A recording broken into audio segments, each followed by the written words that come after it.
on. Good evening, Tucker. So here's the way I assess policies, having lived in Washington a long time.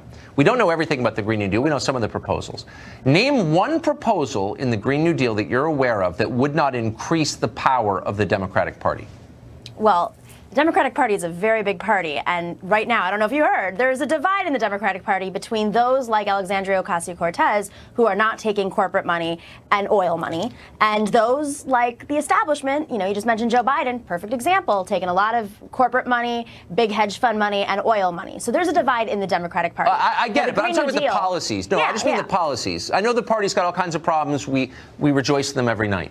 But the actual proposals that would have, I'm half kidding, but that would affect us, like the real things they plan to do, which one wouldn't increase the power of the Democratic Party?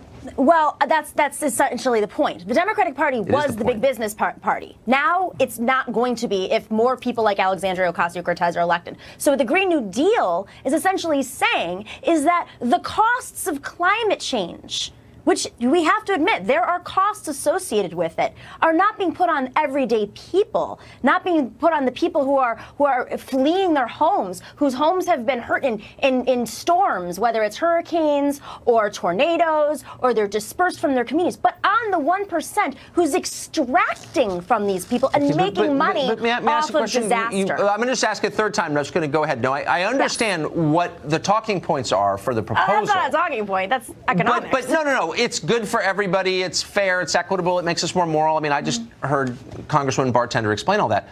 But what I want to know degree in economics is who gets more powerful. Now, whoever administers this plan will have control over a fifth of the U.S. economy or energy sector, will be administering the largest building works project ever attempted, will have control over every building in the continental United States. That's more power than anybody's ever had, and it'll be vested in the hands of Ocasio-Cortez and the people who support her, the politicians who do. So this is a power grab. Maybe it's also good, but it's a power grab. Here's my question for you. Who would you rather have controlling the future of our livelihoods?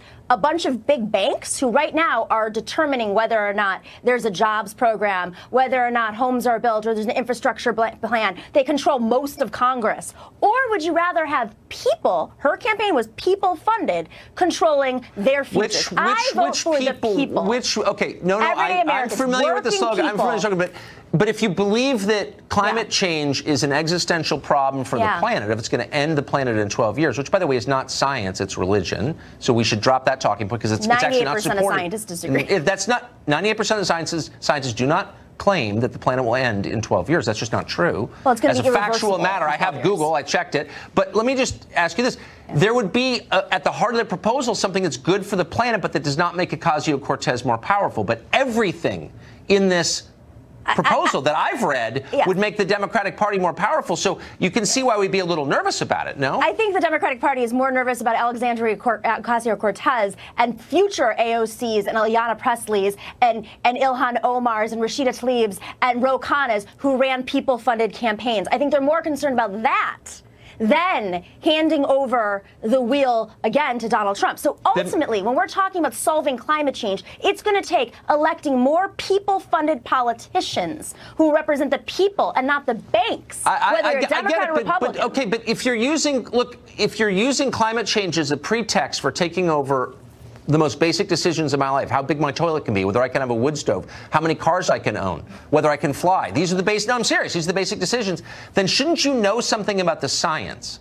Shouldn't you know that there's not a consensus among scientists that the planet's going to end in 12 years? That's just not true. Pretty much a consensus that in 12 years it's irreversible. I would say 95%. There's not a pretty much. There's no such thing as a pretty much consensus in science. A consensus. It is a scientific consensus that the majority of scientists believe and know, and it's 98.9% say that in 12 years it is irreversible. In cities like New York, just in 10 years in cities like New York. But I just want to be able to check the fact. Is there some place? Is there a website? 98.9% of scientists.com. www.google.com. No, but is there a place where the scientists get together and agree with Ocasio-Cortez? Is there a membership committee that allows them in? The Association of Scientists. Association of Scientists. Okay, great. We'll check that. International. I want to thank you and the Association of Scientists, 99% of whom agree with you. I'll see you underwater, Tucker. We can wave underwater. Thank you.